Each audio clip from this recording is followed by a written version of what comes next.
Selamat malam bersama saya Vinilda Mone.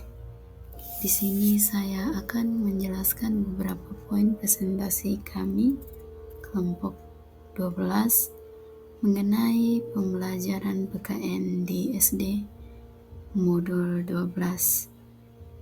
Baik, yang pertama kita perkenalan terlebih dahulu nama-nama kelompok kami. Yang pertama, Ludgardis. Yang kedua, Vinilda. Yang ketiga, Indri.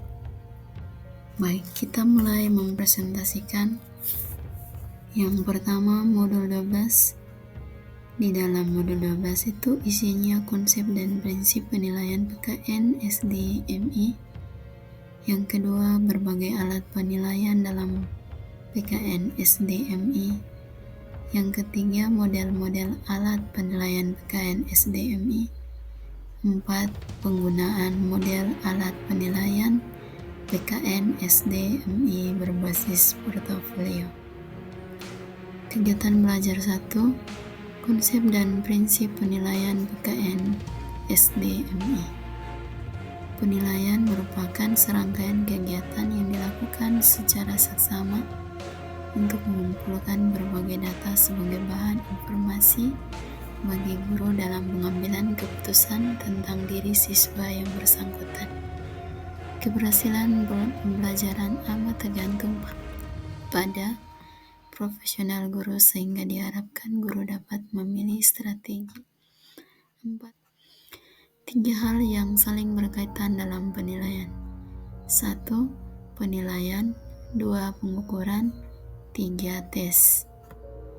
Secara prinsip, penilaian PKN tidak berbeda dengan penilaian mata pelajaran lainnya.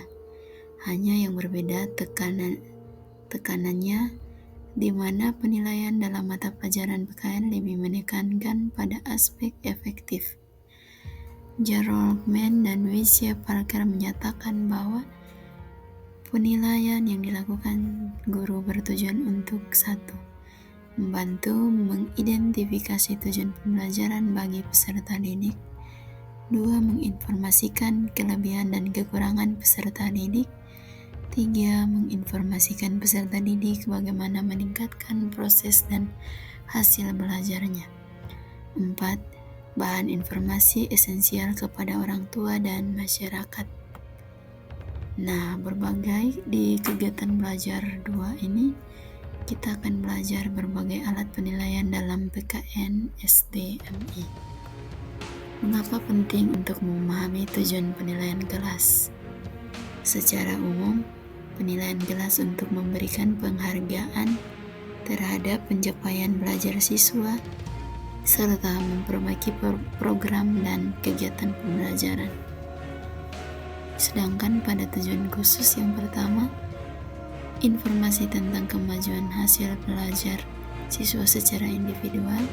Yang kedua, informasi yang dapat digunakan untuk membina kegiatan belajar lebih lanjut. 3. Informasi yang dapat digunakan oleh guru dan siswa untuk mengetahui tingkat kemampuan siswa, menetapkan tingkat kesulitan atau kemudahan untuk melaksanakan kegiatan remedial, pendalaman, dan pengayaan.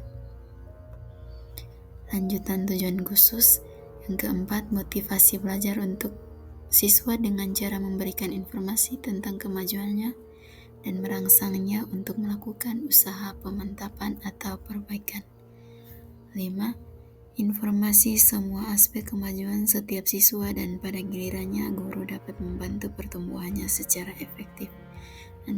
Pembimbingan yang tepat untuk memilih sekolah atau jabatan yang sesuai dengan keterampilan yang minat dan kemampuannya.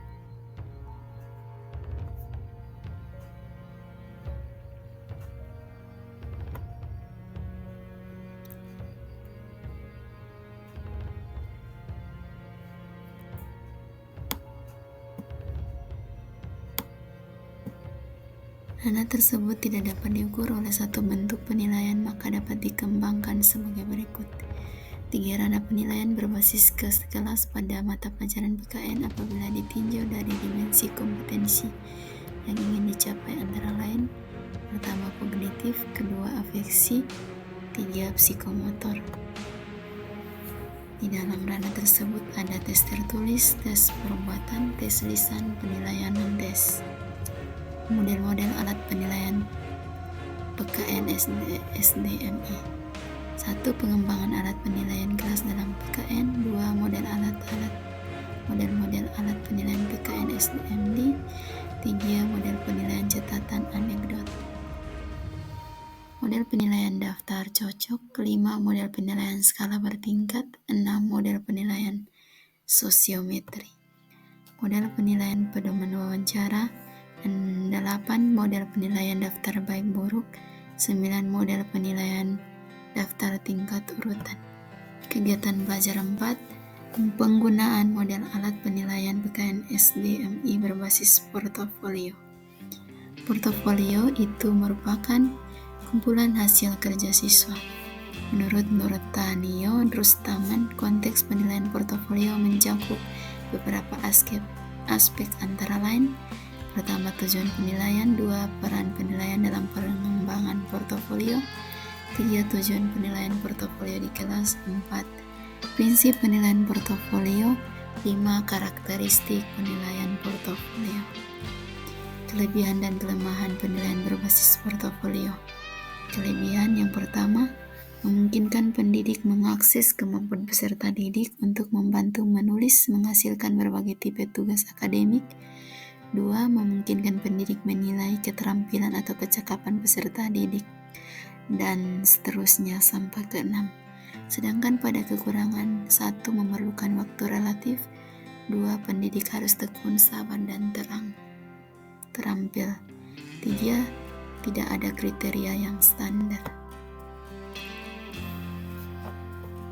Sekian dari hasil presentasi kami. Terima kasih. Salve.